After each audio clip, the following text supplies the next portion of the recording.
reporting on the Pennsylvania airliner crash, and we have just heard today that debris from that crash has been located miles and miles away from the crash scene. What can you tell us about that? Well, I had a feeling you might ask me about that, so let me just bring up this flight track, if you will.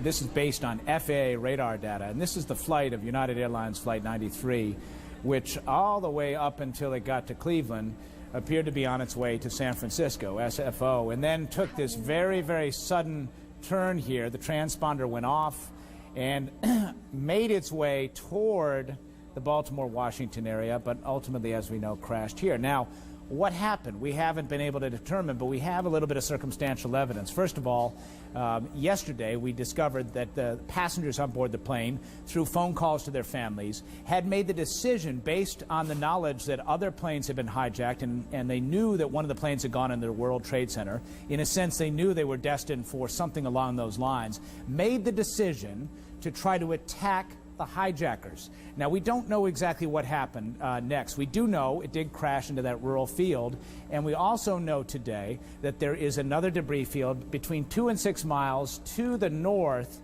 of that crash site. What does that mean? That means something fell off the airplane before it crashed. There's no question about that. What could have caused that?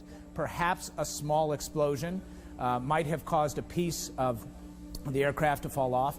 The people who were on the plane who called their family members said that the 3 hijackers had a red box which they say contained a bomb. We don't know that for a fact, but that is one possibility. Another possibility is there was some sort of struggle on that plane which caused the plane to go into some very steep and rapid bank maneuver, which would have increased the G-forces, or the load on the wings, for example, might have caused an engine to fall off if it was that much of a rapid type of maneuver. And one other thought comes to mind. If I were a passenger on that flight and I wanted to thwart the effort of a hijacker to reach a destination which you might fear it might be headed, what I would do is I would open up an emergency door. Rapid decompression of that airplane would not make it to its destination.